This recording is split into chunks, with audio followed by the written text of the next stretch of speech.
Amigos e amigas do Paz Cristo, Cristo, Paz e Caridade. Boa noite a todos, boa noite a todos. Muita paz, que Jesus nos abençoe hoje, agora e sempre. É sempre uma alegria poder retornar aqui ao Cristo, Paz e Caridade, para que nós reflitamos sobre a doutrina espírita, sobre esse manancial de luz que todos temos, que podemos fazer dela, da doutrina espírita, o nosso caminhar, o nosso trampolim para o nosso grande encontro com o Pai que está nos céus nos aguardando. E hoje nós estamos aqui para nós refletirmos e pensarmos um pouco sobre esse tema de hoje, que refere-se exatamente a esses dois ícones da doutrina espírita. Porque muito dificilmente nós encontraremos dois grandes exemplos de espíritos que se dedicaram tanto quanto um e outro a essa doutrina que nós conhecemos como sendo a doutrina espírita. Primeiramente, nós falaremos sobre Kardec, porque Kardec é a base. Não dá para nós falarmos dela, da doutrina, sem tocarmos nele, Kardec, o autor, aquele que é considerado como sendo o codificador do pensamento dos espíritos. E há de se dizer que a doutrina espírita não é uma ideia concebida de uma pessoa, de um autor, de um homem, mas a doutrina espírita, conforme a própria proposta, é dois espíritos. E a gente precisa fazer essa distinção. O papel de Allan Kardec foi justamente pegar todo o conteúdo teórico, como pesquisador, estudioso daqueles fenômenos, para aplicá-los de forma metodológica ao conhecimento e aos ensinos dos espíritos para nós encarnados, a fim de que nós tivéssemos aquela que seria, na concepção dos espíritos, a terceira revelação. Sendo que antes desta, nós tivemos duas anteriores, que estão fundamentadas igualmente no pensamento crístico, porque Jesus, conforme vemos no Livro dos Espíritos, na questão 625, ele é o nosso guia, ele é o nosso modelo, aquele Espírito que esteve conosco até então, dia 5/10/2022, que melhor representou para nós a vontade de Deus na Terra. Ele é considerado o primogênito, aquele filho primeiro do Pai, que Deus outorgou para que pudesse trazer a mensagem mais pura e perfeita até então conhecida por nós. Porque antes de Jesus e durante o período que ele esteve conosco, muitos estiveram falando dele, do Pai. Quando nós falamos dessa primeira revelação na figura de Moisés, ele veio imbuído desse mesmo propósito que Jesus, com a mesma missão que da terceira revelação, que foi Kardec. Para a gente entender a base da doutrina, nós precisamos nos reportar a essas duas anteriores revelações, que inicia-se do ponto de vista de uma linha do tempo, porque antes de Moisés já existiam os antigos profetas que trouxeram a base de uma unidade, de um pensamento de Deus, mas começa-se de forma mais metodológica com Moisés, quando ele vem trazer a ideia da unicidade de Deus, do Pai. E ele vem como missão, para quem conhece a história de Moisés, para fazer com que aquele povo pudesse encontrar a terra da promissão. Ele tem esse papel de unificar o pensamento, ainda que não tenha conseguido na totalidade, mas trazer uma ideia de um Deus único, dentro de uma concepção ainda para o nível de inteligência, de moralidade, de espiritualidade que se tinha à época, porque éramos muito mais embrutecidos, guerreiros, violentos, do que nós somos hoje. Mas ele vem com essa destinação, com essa missão de juntar o povo hebreu para poder fazer com que aquela ideia de um Deus monoteísta pudesse começar a vingar. Porque sabia-se que mais tarde, 15 séculos depois, haveria de vir um segundo, ou uma segunda revelação, que traria uma concepção mais avançada desse mesmo Pai. Porque Deus sempre foi único, nunca mudou, mas a nossa concepção em torno de Deus modifica-se na medida em que nós avançamos moral e intelectualmente, espiritualmente também, porque são espíritos mais desenvolvidos no intelecto, na moralidade e, consequentemente, na concepção das ideias de Deus. Mas a lei natural, a lei de Deus, que é imutável, ela sempre foi. Nunca houve mudança, nunca houve um concílio para alterar, tirar ou acrescentar, de acordo com o nosso entendimento. Há de se dizer isso. Então ela é eterna, sempre foi assim.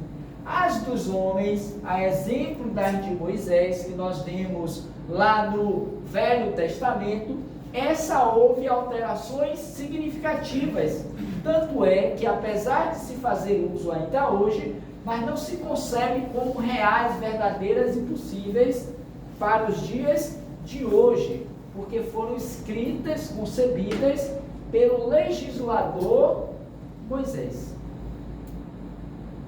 que trazia uma concepção de lei compatível com aquelas mentes e com aquela época. Ponto.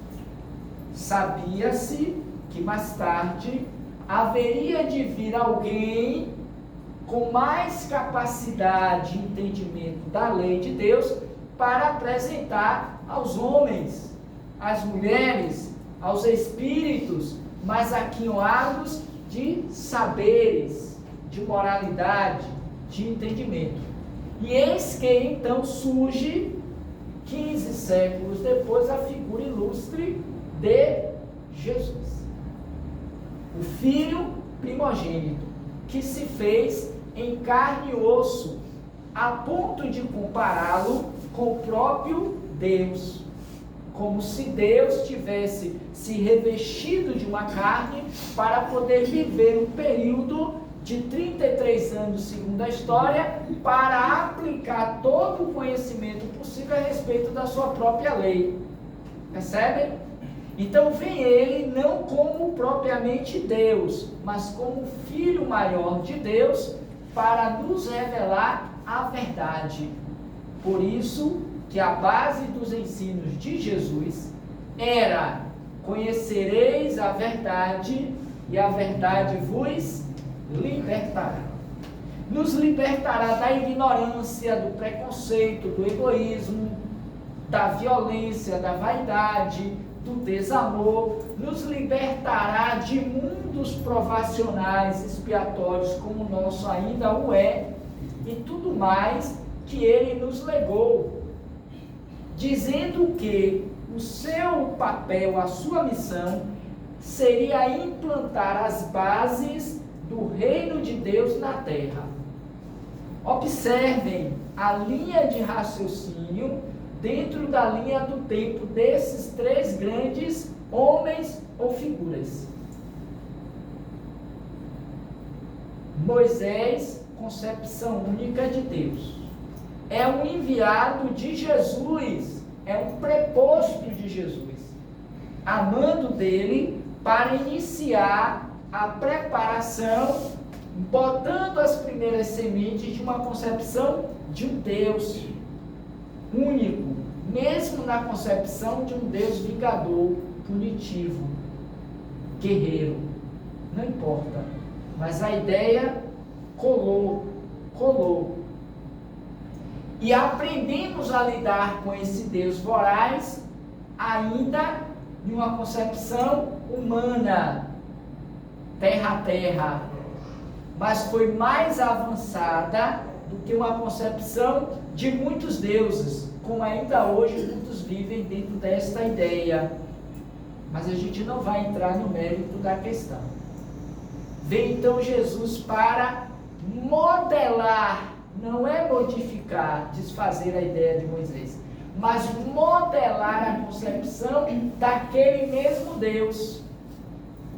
E vem nos apresentar como sendo um Deus Pai, um Deus de amor, um Deus de bondade, justo, bom e misericordioso. E dentro dessa base da sua proposta de implantação, seria regida pela verdade do entendimento da lei de Deus e da própria figura de Deus, tendo como essência o amor.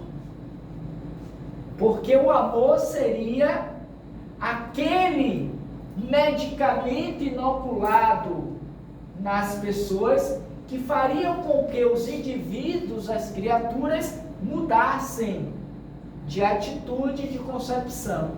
Por isso ele vai propor que o maior mandamento da lei de Deus não seria outro senão o amor.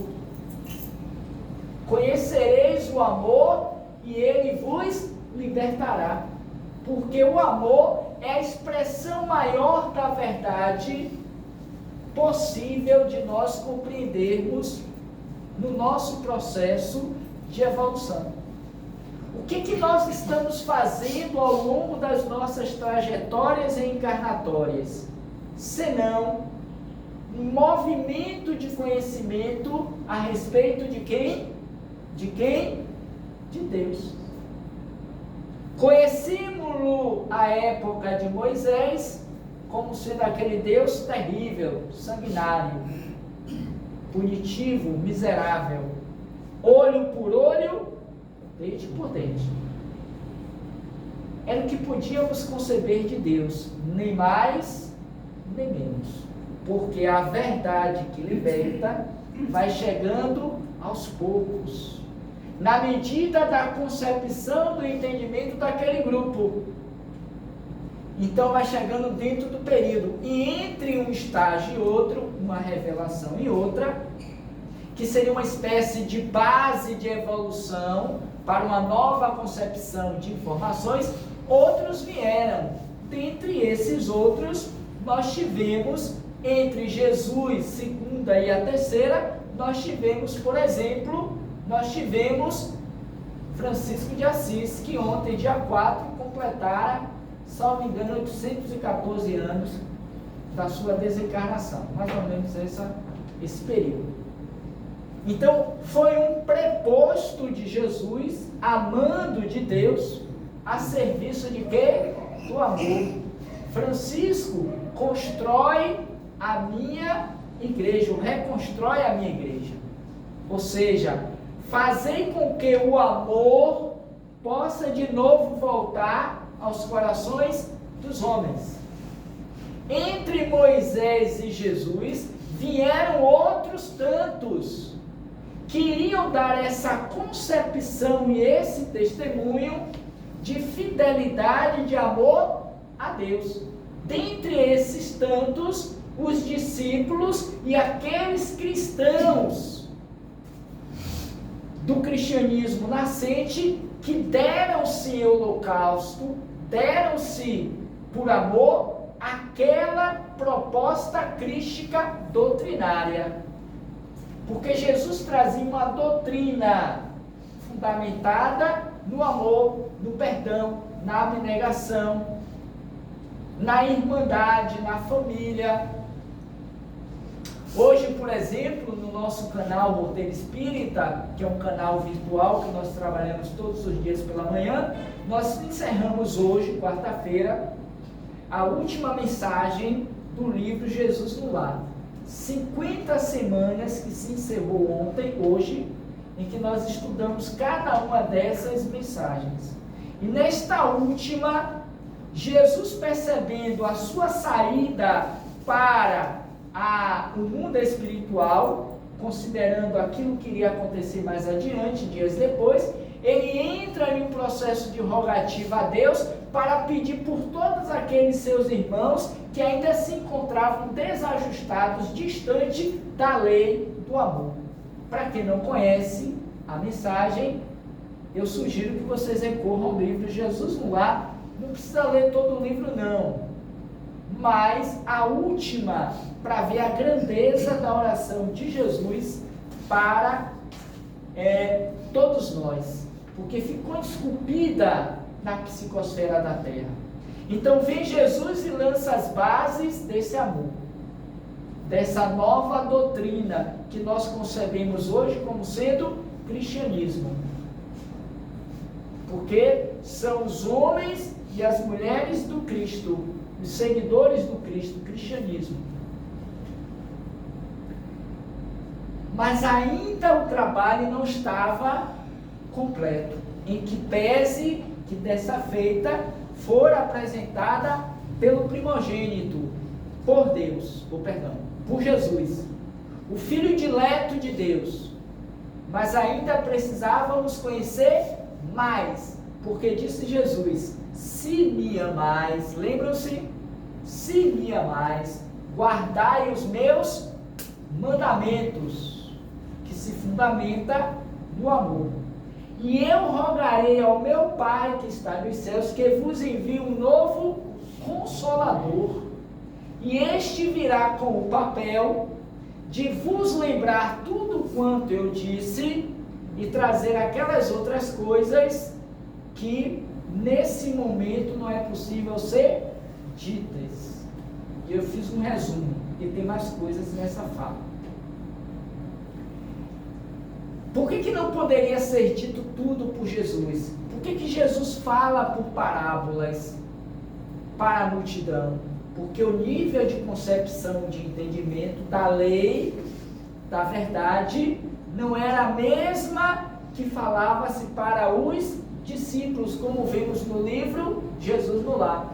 Para quem já leu ou se dispuser a ler as 50 historinhas que Neo Lúcio nos apresenta, sempre na casa de Simão Pedro, no Evangelho, no culto do Evangelho na casa de Simão, onde ele traz ensinamentos maravilhosos. Se quiserem, fica aí a dica, podem acessar o canal Roteiro Espírita, se inscreve e assiste lá todas as quartas-feiras, que já está lá postada no YouTube, e vocês vão assistindo com os nossos comentários. Se não, pega o livro e lê, ficam à vontade. Então vem Jesus e, sabendo que não poderia ficar muito tempo, porque foram 33 anos entre nós, segundo a história, não conseguiu fazer tudo por conta dos opositores, e sabendo-se que seria traído pelo discípulo Judas, ele então deixa ali as bases do reino de Deus, traz as últimas informações, as últimas explicações, e então ele segue para o cumprimento do testemunho de amor a Deus, quando ele entra naquele processo do Gólgota, da prisão e da morte. Mas ele vai dizer que não nos deixaríamos órfãos, que viria um novo Consolador para que nós continuássemos a seguir no caminho de quem? De Deus. Porque tudo está ligado a Deus, nosso Pai. Não tem como não ser. Um autor vai dizer que existe só uma linha com duas pontas. Uma está na mão de Deus, uma ponta. E a outra linha está percorrendo o mundo de volta para quem? De Deus.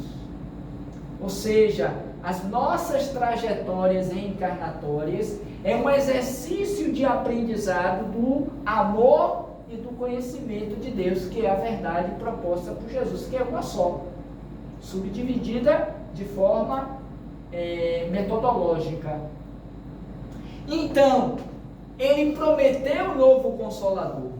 E esse Consolador, diferentemente das duas anteriores revelações, apresenta-se para nós na figura mais geral, global, através dos Espíritos. Mas seria preciso que alguém estivesse à frente, liderando esse processo investigatório, de pesquisa, de análise, de ajuntamento das informações, para posteriormente nos apresentar uma nova doutrina, que seria a terceira revelação, mandada por Deus para a humanidade, para que não nos perdêssemos no caminho de volta para Ele. Olha que beleza, como as coisas se encadeiam, se encaixam. Vem então os Espíritos inicialmente para promover articuladamente uma revolução de fenômenos que ficaram conhecidos como fenômenos espíritas ou fatos espíritas, que chamaram, provocaram a atenção daqueles homens de então, e em particular em Paris, porque começa nos Estados Unidos, como se no pré-espiritismo, as irmãs Fox, em Hades-Milles, e aí então, mas de uma forma mais aglutinada, de uma forma mais intensa, vai espocar ou vai pipocar em França, em Paris. E aí muitos poderiam se perguntar, mas por que na França, não nos Estados Unidos, não na Europa e em outras partes? Por que na França? Porque ali era o mundo. Tudo estava voltado para Paris. Era a cidade-luz à época do século XIX. E para chamar a atenção teria que ser daquele ponto. Como hoje, para ter algum valor, tem que ser dos Estados Unidos da América. Tá? Então, naquela época, surgem então as movimentações de forma mais intensiva em Paris. E quem nasce em Paris, na França, para estar no bojo daquele métier, daquelas questões?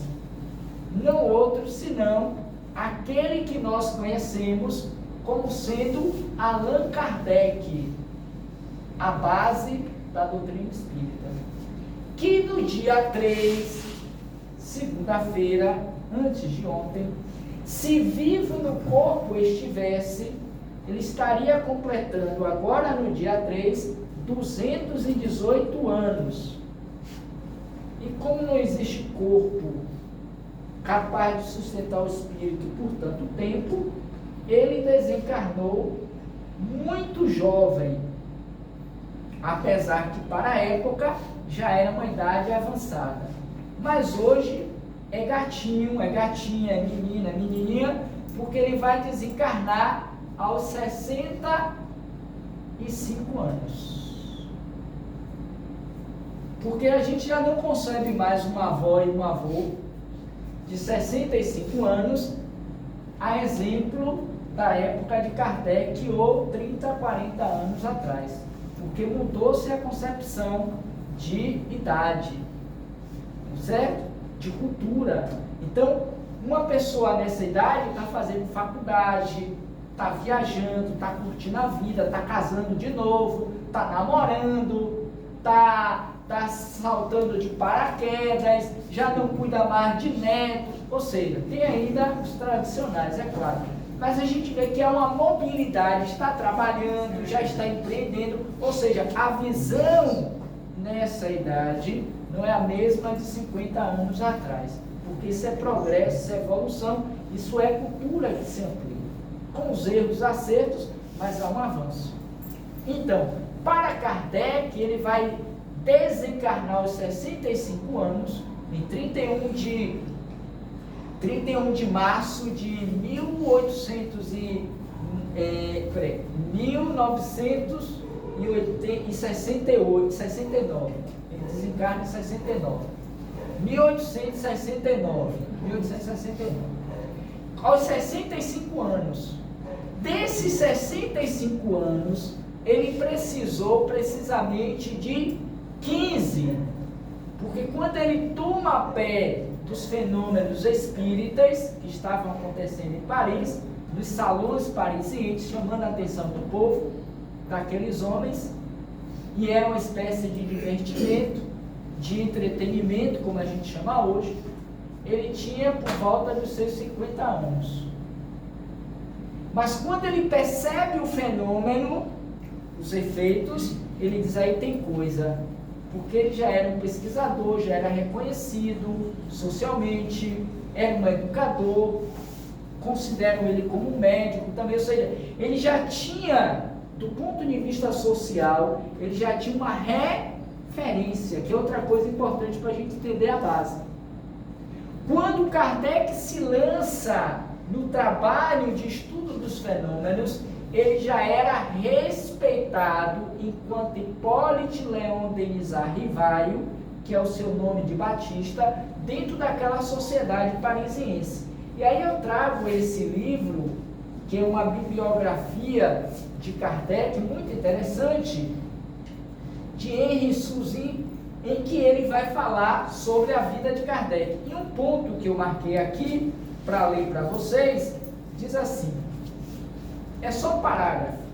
Foi de fato em Lyon que no dia 3 de outubro de 1804, de tradicional família lionesa, os Rivaio, nasceu aquele que mais tarde deve ilustrar o pseudônimo de Allan Kardec e alcançar para ele tantos lauréis, para nossa funda simpatia e nosso filial reconhecimento. Ou seja, no dia 3 de outubro de 1804, nasceu em Lyon, Paris, Hipólite Léon Denisard Rivaio, o nome de batismo de Allan Kardec. Eu vou chegar um pouco mais quando esse negócio está molhando no gato. E aí o que acontece?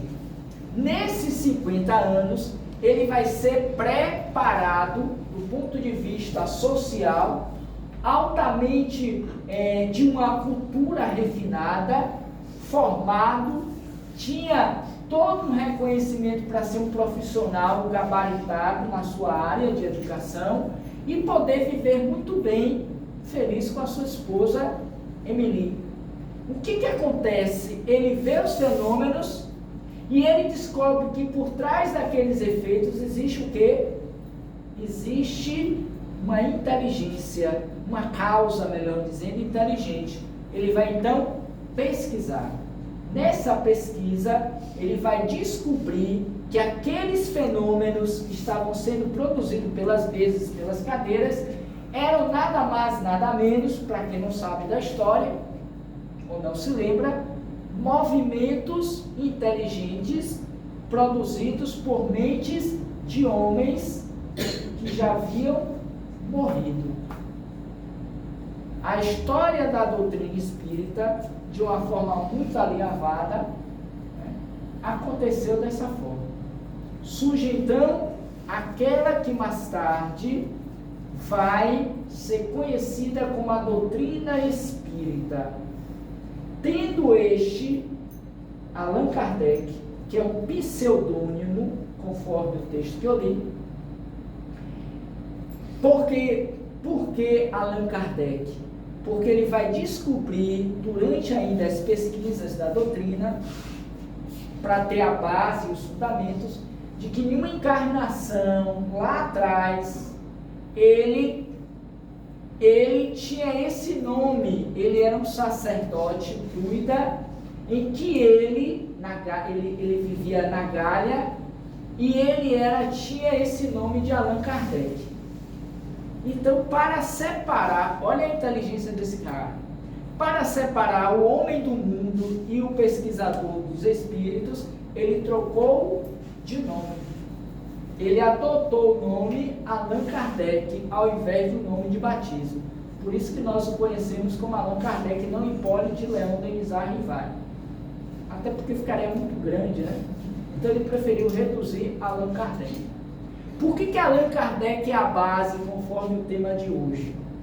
Porque nada seria a priori se não fosse o concurso, o trabalho, a dedicação, o empenho, o esforço, a entrega, a renúncia desse espírito que poderia ter passado pela vida batido nessa encarnação como um professor, como um médico, como um homem de ciência, um magnetizador, um cara com dinheiro, casado com filho ou não, porque ele não teve, e vivendo bem a sua vidinha com a sua esposa, que tinha condições materiais de sobrevivência sem grandes esforços. Seria quase que igual a qualquer um de nós, sem grandes ideais na vida. Mas diante do fato, dos movimentos, ele vai descobrir que aquela força inteligente tinha uma causa, e ele vai estudar a causa, e a partir daí ele não para mais. E aí ele vai nos presentear, nos herdar, vai nos presentear mesmo, nos deixar como herança, a doutrina dos espíritos, que na sua base tem 5 livros, como 5 livros teve quem? Moisés. O Velho Testamento é composto de 5 livros, escrito por Moisés. Kardec tem 5 livros que fundamentam o pensamento da doutrina espírita, que, para quem não sabe, só vou citar os nomes, são eles: o Livro dos Espíritos, que dá início à obra do Pentateuco, o Livro dos Médiuns, o Evangelho segundo o Espiritismo, o Céu e o Inferno e a Gênese, que é o último livro escrito em 1868. E aí o que acontece? Em 69, 31 de março, ele desencarna. Ele tem 153 anos de desencarnado. Foi ontem. Pouco tempo. Mas nos deixou esse legado de uma doutrina que é considerada a terceira revelação. Não teremos outra revelação, uma quarta. Porque tudo que nós precisamos saber para evoluir, chegar mais rapidamente a Deus, está contida nesses 5 livros que eu citei aqui. Kardec só escreveu esses livros? Não, Kardec escreveu mais de 20 livros. Um desses livros é esse aqui, ó, o que é o Espiritismo. Que Kardec escreve, embora não faça parte das obras básicas, porque Kardec ele vai dizer assim: existem as obras básicas, que são os 5, mas existem uma lista de livros que são fundamentais para a compreensão da doutrina espírita, que é a base. A base é o Livro dos Espíritos e toda a qualificação, mas existem livros que são fundamentais ao conhecimento da doutrina. Um desses livros é esse aqui, ó,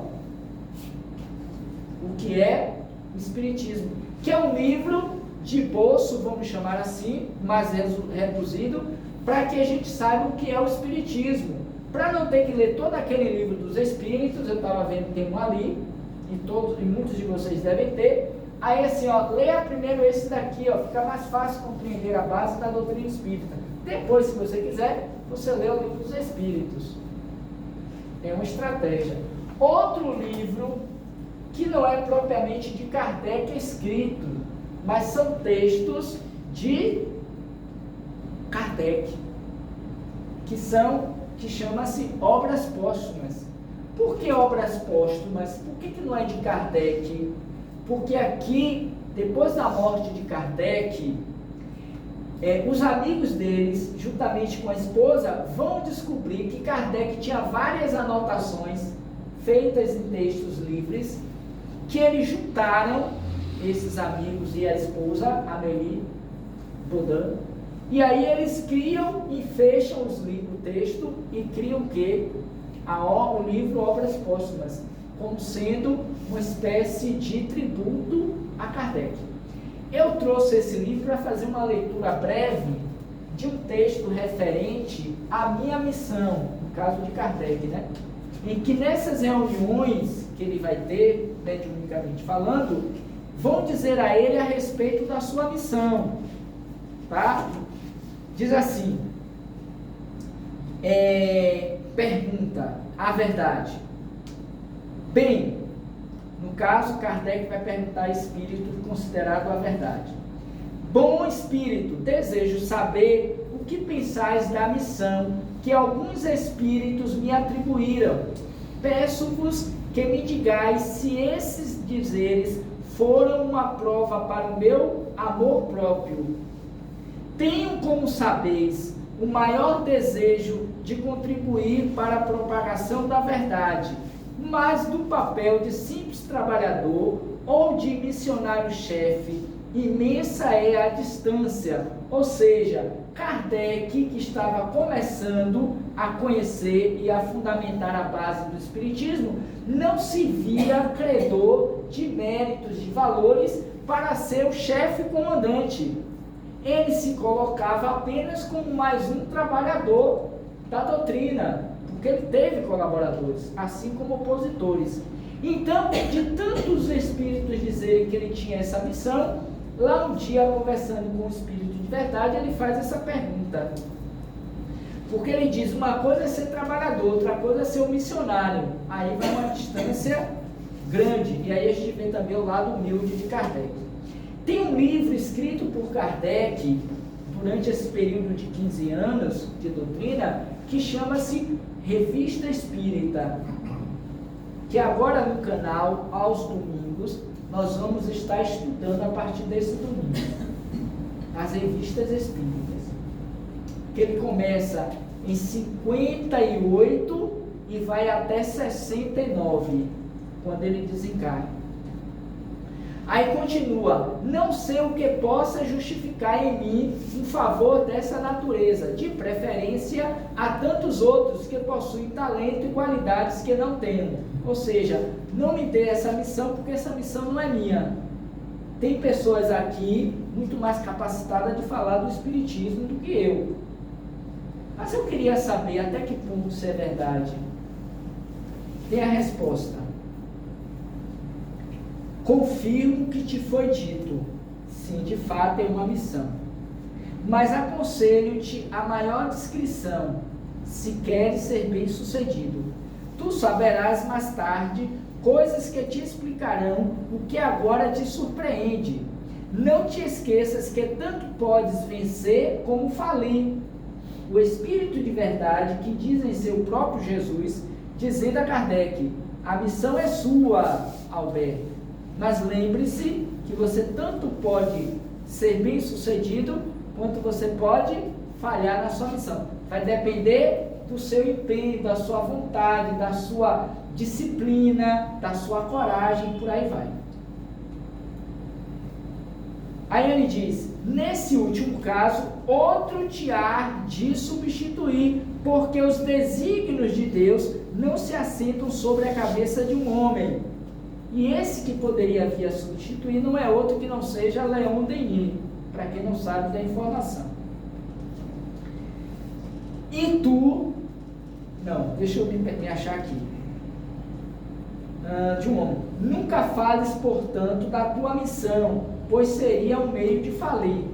Ela não pode ser justificada senão depois da obra acabada, e tu ainda nada fizestes. Se acabares, os homens saberão, cedo ou tarde, reconhecê-lo, porque é pelos frutos que se conhece a qualidade da árvore.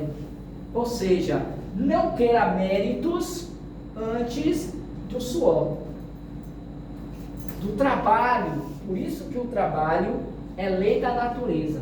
E a gente só evolui, só progride com o trabalho. Não tem outro caminho. E Kardec, em 15 anos de dedicação plena, exclusiva à doutrina, ele construiu a base do edifício da doutrina. Ponto.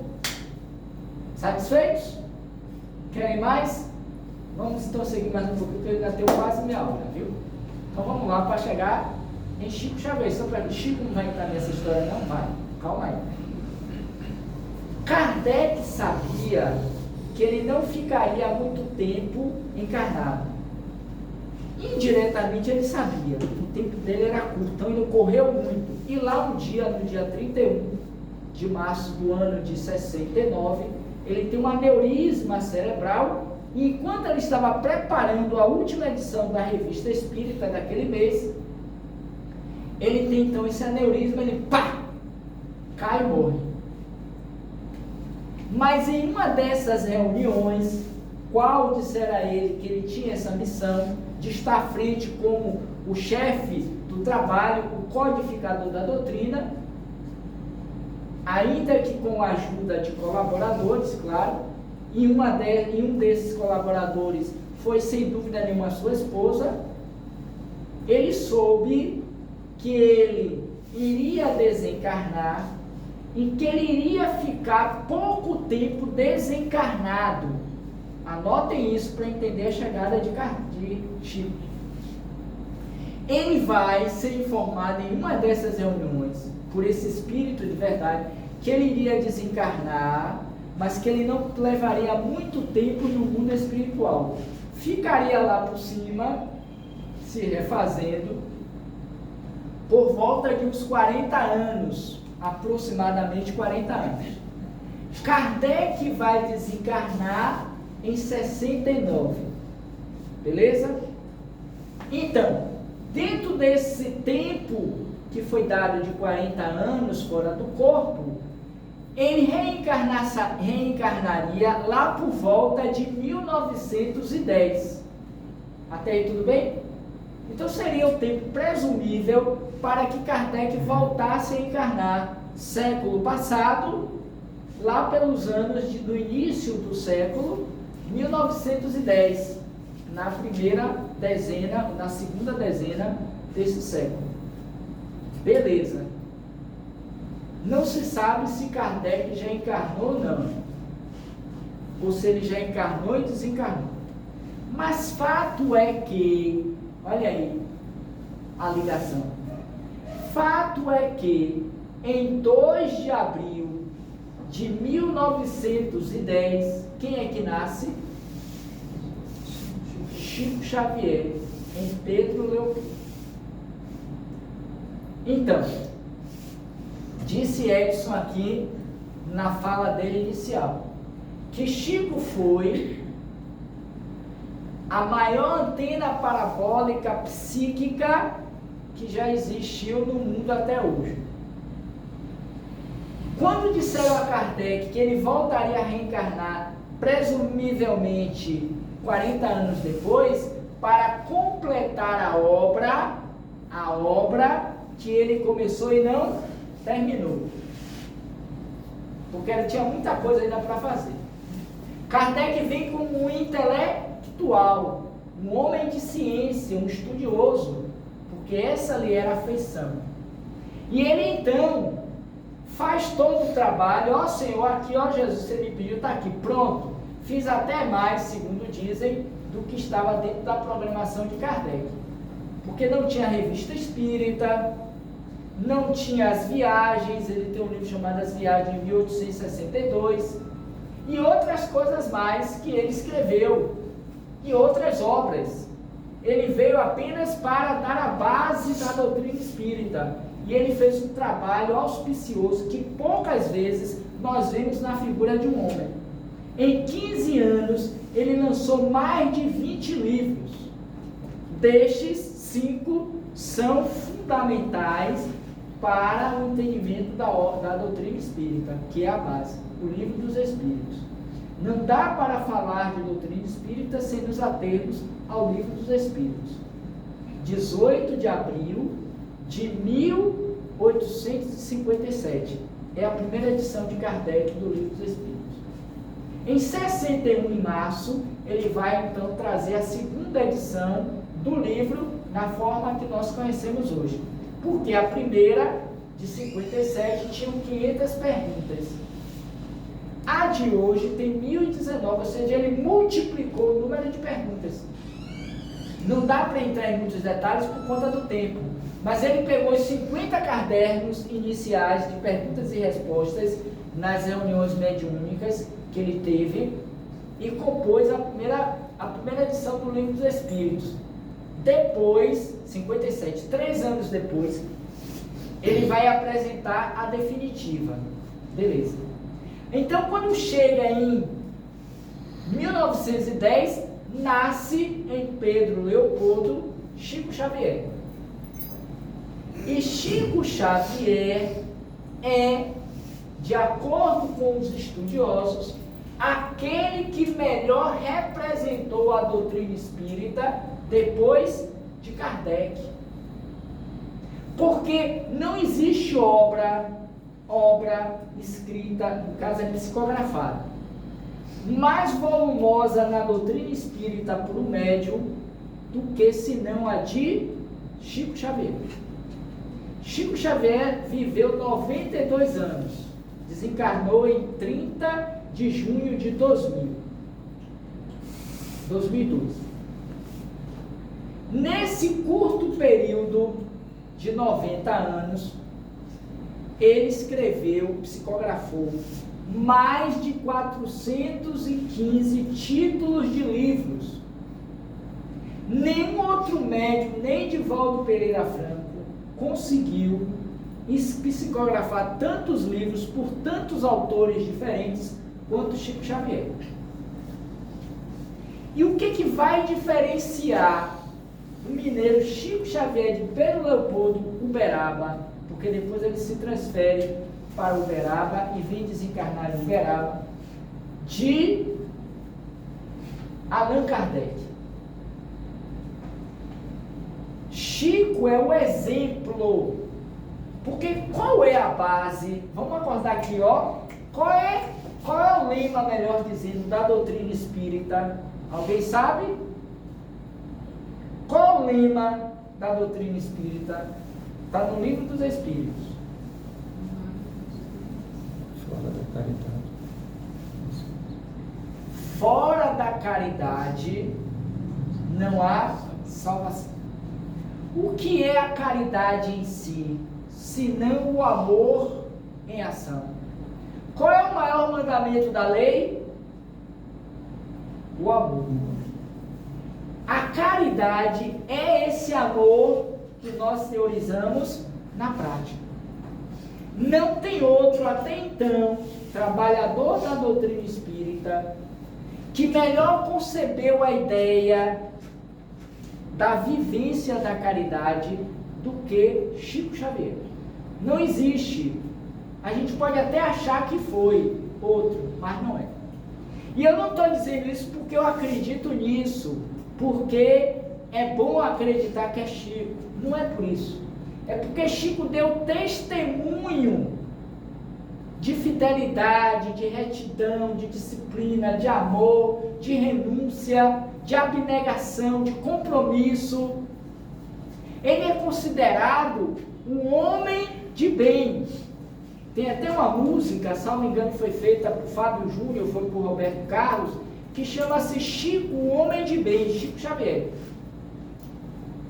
E outras tantas, a gente estava ouvindo aqui, por Nando Cordel, quando eu cheguei mais cedo, uma música de Nando Cordel, que me parece que é a mesma de Fábio Júnior, uma outra que ele compôs, falando sobre Chico Xavier, o amor de Chico Xavier.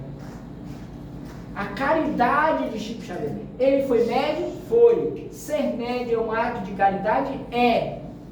Mas isso não entra no currículo desse espírito para validá-lo como homem de bem.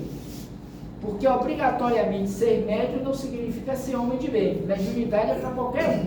É um fator orgânico, uma faculdade. Agora, a virtuosidade é do Espírito. Pergunta 361 do Livro dos Espíritos. Anotem. 361. Quando chegar em casa, vejam lá. Aliás, vou licença aqui. Deixa eu pegar aqui. Para a gente ser ipsiliter, exatamente como está escrito. Embora eu saiba de cor, mas eu quero prestigiar o Livro dos Espíritos, que está aqui. Pergunta 361. Kardec questiona. Ele vai tratar sobre faculdades intelectuais e faculdades morais. Olha a pergunta de Kardec. De onde vêm para o homem as qualidades boas ou mais? De onde vêm para um homem como Chico Xavier as qualidades boas? De onde vêm as qualidades mais que nós vimos de um Mussolini, de um Hitler?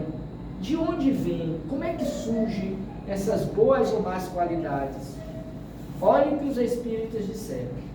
São as qualidades boas ou más, as do Espírito que está encarnado nele. Quanto mais o Espírito é puro, mais o homem é guiado para o bem. E o que é o bem? É o amor, é a caridade em ação. Então, quando nós trouxemos hoje esse tema, e a gente pode se perguntar para quê esse tema, é para que nós reflitamos quanto à nossa posição ante a doutrina, que é a base supostamente das nossas vidas, e os exemplos que nós estamos dando na vida de espíritos encarnados. Porque Jesus disse categoricamente: nem todo aquele que disser Senhor, Senhor, entrará no reino de Deus, mas somente aquele ou aquela que fizer a vontade do meu Pai que está nos céus. Qual é a vontade de Deus? Que a gente seja exemplo de amor. Então, quando a gente retrata Chico Xavier como um homem de bem, como exemplo máximo que nós conhecemos na doutrina espírita, como dedicado ao amor, à caridade, é porque ele viveu, ele praticou, ele demonstrou ao longo de 92 anos de existência exemplos de amor, de caridade. A tal ponto que Chico Xavier é para muitos considerado o mesmo espírito que envergou a túnica de Allan Kardec. Existe um grupo no movimento espírita que acredita que Chico Xavier é o mesmo espírito que fora de Allan Kardec. Personalidades diferentes, porque da primeira experiência ele veio com o intelecto. De onde vem para o homem as faculdades boas ou mais, faculdade intelectual e moral? Primeiro Kardec vem com a intelectual, para dar a base da doutrina. E vem Chico mais tarde, 40 anos depois da morte de Allan Kardec, para dar o exemplo de como viver a base. Percebem? E aí vem uma história que é atribuída a Chico, que a gente pode encontrar nesse livro, que fica aí o convite, 100 anos de Chico Xavier. Quando ele completou 100 anos, foi lançado esse livro. Aqui é uma biografia da mais dedicada, com fotos a respeito da vida desse homem, Chico Xavier. Recentemente, anos atrás, um filme dedicado a Chico Xavier. Observem que não se fala do médium em si, fala-se do homem, Chico Xavier. Do exemplo de amor, de caridade, de dedicação. Tem uma passagem, só para a gente fechar o trabalho, muito interessante sobre a vida de Chico Xavier. E aqui, deixa eu ver o que é que eu marquei aqui para falar para vocês. Aqui é a respeito do nascimento dele. Cada um dos livros que eu trouxe Eu fiz apenas uma referência. Esse daqui é a desencarnação de Chico. Olha para você ver o exemplo de amor de Chico para com o Brasil. Eu sei que vocês conhecem, mas eu faço questão de trazer aqui. A partir do ano 2000, a saúde de Chico Xavier começa a se debilitar rapidamente. Não fosse os constantes cuidados do seu médico particular, o Dr. Eurípides Taran Vieira. Ele não teria chegado ao ano de 2002, 2 anos depois. Quando então desencarnou, aos 92 anos de idade, no dia 30 de junho, no domingo em que a seleção brasileira de futebol se sagrava pentacampeão mundial. Um ano antes, escrevíamos nas páginas de um periódico espírita, e aqui tem notícias de Chico que vocês, se quiserem, comprem, baixem na internet e leiam. Mas a história que a gente narra aqui, e que muitos já conhecem, é que Chico pediu a Deus, a Maria, ele tinha uma ligação muito próxima com Maria, e aí a gente vai entender por quê, viu? Ele tinha uma restrita ligação com Maria. Ele vai pedir a Maria, a Deus, que desencarnasse em um dia em que o povo brasileiro estivesse feliz, alegre.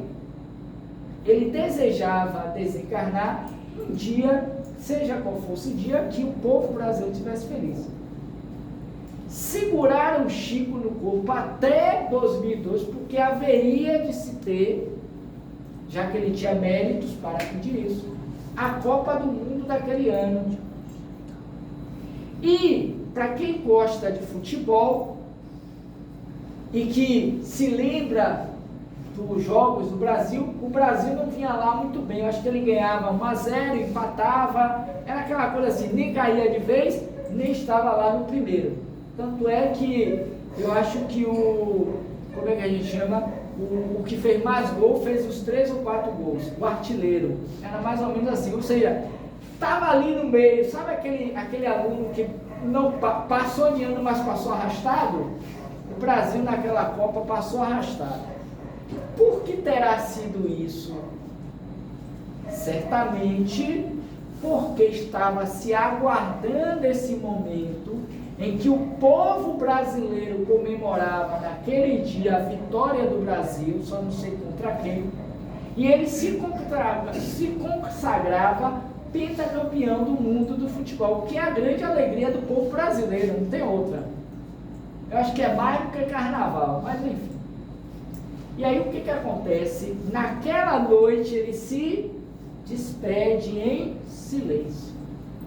O povo só veio saber no dia seguinte com as notícias da televisão, dos meios de comunicação, que o médium mineiro Francisco Cândido Xavier desencarnou no dia de ontem, para comprovar o amor que ele tinha, o exemplo que ele dava de abnegação à sua doutrina, ao seu país e a Maria. Por que ele tinha uma devoção muito grande? Porque existem várias especulações sobre as reencarnações de Chico Xavier. Eu não vou entrar no mérito, também não acredito, nem creio, nem descreio. Só estou passando o peixe conforme me venderam. Segundo alguns autores, isso eu já ouvi, já ouvi, Chico Xavier teria sido nada mais, nada menos do que o evangelista João, com quem tinha uma estrita ligação de filho com a mãe de Jesus, Maria. Tanto é que na cruz Jesus diz: João, filho, eis aí a tua mãe, mulher, eis aí o teu filho. Está lá em Boa Nova, último capítulo, Maria. Podem ler e se assegurar disso. Consequentemente, é dito que João é a encarnação na Idade Média de quem? Do pobrezinho de Assis. No caso, Francisco de Assis. E dizem também, conforme aqui já trazido, ele foi a encarnação de Allan Kardec. E outros, já ouvi até dizer que de Platão, não sei se é verdade ou mentira, mas é o que dizem. Ou seja, um espírito não se forja do porte de Chico Xavier numa encarnação como médium, por mais dedicado que ele fosse à doutrina. A gente entende, do ponto de vista da base doutrinária, que um espírito do alcance que nós desconhecemos ser Chico Xavier, e tem uma mensagem, está até aqui em um desses livros, que chama-se O Retorno de Chico, de Joana de Ângeles, onde vai dizer que ele se encontra com Jesus em uma potência de luz. Está aqui o texto, que eu não vou ler por conta do tempo. Mas é uma mensagem de Joana para mostrar o potencial iluminativo desse espírito, Chico Xavier. Então, é um espírito que, pelo exemplo, vem através das reencarnações se burilando, vem se aperfeiçoando, vem se metamorfoseando, dedicando-se ao amor, à caridade, como exemplo de dignidade, de disciplina, que é uma historinha que eu ia contar aí rapidamente. Quando Emmanuel, está nesse livro aqui, que conta muitas histórias dele, quando Emmanuel se apresenta a Chico pela primeira vez, em uma forma de uma cruz bem luminosa, bem iluminada, luminosa. E aí a cruz pergunta a Chico: Chico, você quer trabalhar comigo? E Divaldo. Aí Chico diz: quero. 3 coisas serão necessárias. Quais são elas? A primeira, disciplina. Qual é a segunda? Disciplina. Qual é a terceira? Disciplina.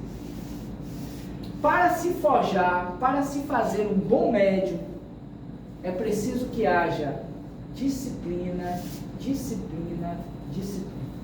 E disciplina implica em renúncia, em dedicação, em entrega, em responsabilidade, em abnegação, porque a vida de Chico Xavier é um convite à abnegação do amor de Jesus, segundo a revelação, para nós, humanidade, porque Chico Xavier transcende as paredes das casas espíritas e da própria doutrina, porque a doutrina espírita não é uma doutrina fechada de um grupo de sectários, de adoradores.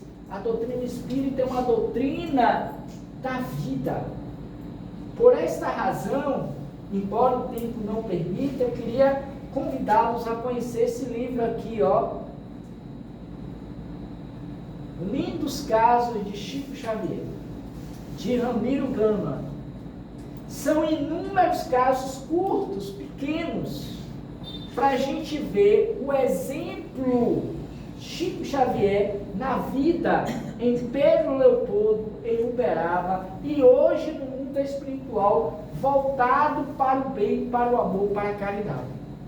Por esta razão, encerramos o nosso encontro de hoje, agradecendo a todos vocês e, em particular, a esses 2 grandes vultos. Não é da doutrina, Kardec não é da doutrina espírita, Chico Xavier não é da doutrina espírita. Ambos são do mundo, da vida de Deus. E o que Deus espera de mim, o que Deus espera de cada um de vocês, é o mesmo exemplo que Chico deu para nós. E que nós tenhamos também como exemplo Allan Kardec, esse missionário divino, dedicado ao amor à caridade, que nos legou a base da doutrina dos Espíritos. Esta que nós estamos tentando aprender para vivenciar. No mais, muita paz, muito obrigado a todos.